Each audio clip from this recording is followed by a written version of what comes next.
The Ferrari is exactly the same in the human context as, say, the peacock's tail is in the peacock.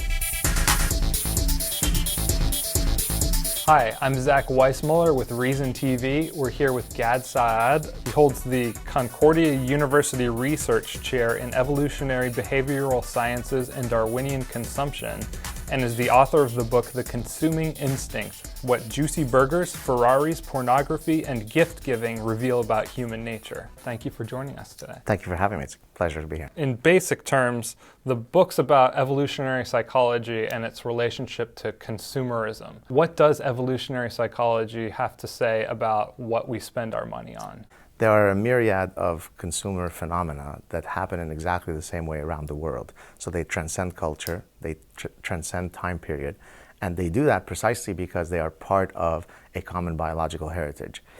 And so what I try to do is look for these universals in the consumer arena and then argue that they are rooted in our shared biological heritage. Ferraris, pornography, juicy burgers, and gift-giving. What is the significance of those four things? Why did you choose those to put in That's a great question. So basically I'm trying to demonstrate that there are four key Darwinian modules or meta drives that drive much of our consumer patterns. When it comes to juicy burgers, this refers to the survival module. So most animals have to face two recurring problems: making sure they don't become somebody's dinner and making sure that they find dinner. And so our evolved gustatory preferences are exactly an adaptation to that. It's not difficult for us to then succumb to the temptation of the Burger King and the McDonald's because they are offering products that are fully congruent with our taste buds. When it comes to pornography or Ferraris, that refers to the mating module.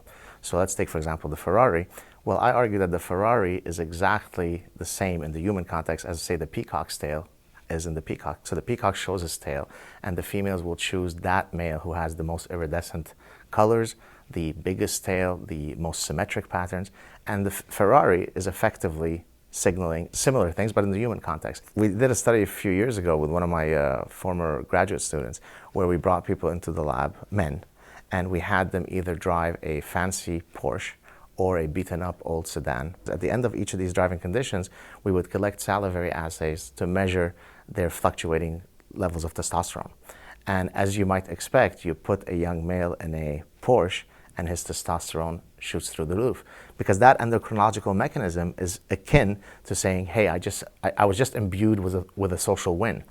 We know in many social species, when two males fight, the winner has a rise in testosterone, the loser has a drop in testosterone. And what's an example of that among women? How do women's behaviors as consumers change as a function of their menstrual cycles? And so I did a study recently with one of my doctoral students where we tracked for 35 contiguous days so that we covered the full menstrual cycle, every imaginable consummatory behavior that a woman engages in across those 35 days. When it comes to food, women engage in a lot more food-related behaviors in the luteal stage of so in the non-fertile stage of their menstrual cycle. In the fertile stage of their menstrual cycle, they engage in a lot more beautification-related things. So they're engaging in sexual signaling. So how provocatively they dress, whether they wear high heels, how they wear their hair, how much skin they show, ends up to be perfectly correlated to whether or not they are in the fertile phase. So here's two examples, testosterone in one case and the menstrual cycle in one case, that demonstrates how our hormones affect our behaviors as consumers. So you're saying that our consumption is driven by these Darwinian mechanisms. A lot of regulation now assumes we have not enough information, or we have bad information. We need to have the calories listed at McDonald's, or we need to have warnings listed on cigarette packages. But you seem to be saying it's not that the information is bad, it's that we have these natural drives within us. That's exactly right. So if you're coming from the standard social marketing perspective, consumers engage in bad behaviors or behaviors that have deleterious consequences because they don't have the right information. Teach them and they will behave better. But we know for a fact that that's not right. When it comes to smoking for young males, telling them that they might develop lung cancer doesn't work very well. Telling them that they stand the risk of becoming impotent at a very young age actually does affect their behavior. And it doesn't take much of a biologist to understand that telling a young male that he might be impotent and not be able to perform is an effective communication strategy. So we can finally kind of scrap this idea that it's the evil genius ad executives or media messages or the capitalist system making us want all these things that we don't need. The advertisers are effective to the extent that they provide you with messages that are congruent with your evolved human nature, right? So they're not providing you with wants and needs that are completely inconsistent with your human nature, right? So if I gave you a budget, an unlimited budget to sell raw broccoli, it probably wouldn't work. But if I gave you a very small budget to sell fatty, juicy burgers, well, it's not a difficult sell because it is consistent with what I want, right? So Harlequin Romance is able to sell romance novels to women around the world precisely because it contains a certain narrative that appeals to women's evolved sexual fantasies.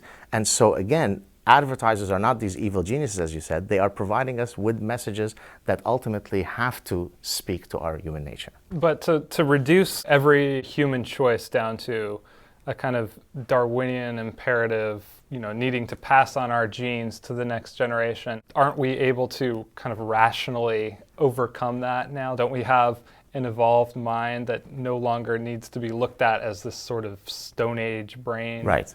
Evolutionary psychology doesn't argue that we're deterministically fatalistic in our behaviors, because everything is an interaction between your genes and the environment and your unique upbringing and so on. So certainly the idea of biological determinism is not of relevance to evolutionary psychology. That said, despite the fact that we have this knowledge, it is an alluring trap to fall into. And that's why in many cases, moral philosophers and theologians have tried to warn us against the 7 deadly sins, precisely because they're difficult to extricate ourselves from.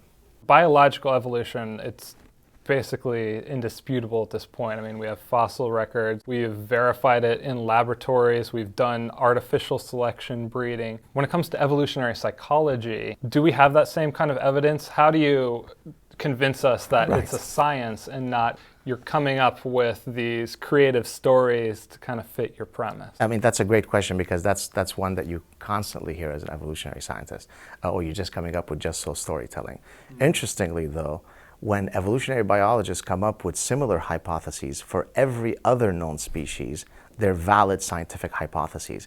But if somehow you engage in the exact same scientific method when it comes to the human mind, oh, well, you're just engaging in just so storytelling. And the reality is that the data that typically evolution psychologists collect to support or to test one of their hypotheses is actually extraordinarily more meaty, if you'd like, than the standard behavioral sciences. In the book, you do actually mention there is a sort of cultural fossil that evolutionary psychologists can look to. Exactly. So the human mind doesn't fossilize, but what does fossilize, I argue, are the cultural products that are created by human minds. So if we take song lyrics, troubadours in the Middle Ages, hip-hop songs today, Hindi songs or Urdu songs are all going to have roughly the same themes that are covered, despite otherwise radically different musical genres. And those themes are? Well, in the case of, say, song lyrics, universal mating preferences. So what are the things that men typically sing about, and what are the things that women typically sing about, turn out to be extraordinarily similar across otherwise unbelievably disparate musical genres. Men will sing about the women's beauty, about specific body parts. I like big butts, I cannot lie. I like big butts, and I cannot lie. Sir Mix-a-Lot, I believe. Oh, right? I believe so. And women will typically denigrate men who, for example, are low social status. Bills, bills, bills, no scrubs. All of that. There's endless other songs that basically say, look, if you're low status, if you're unemployed, if you don't have ambition, don't approach me, I'm not interested.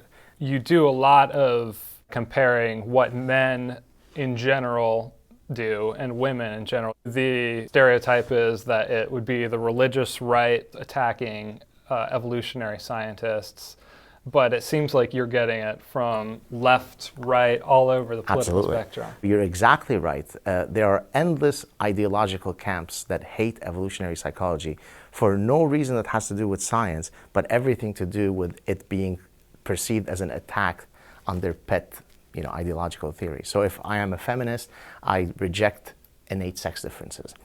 If I'm a social constructivist, I reject the possibility that we have innate blueprints in our brain when we're born, and so on and so forth.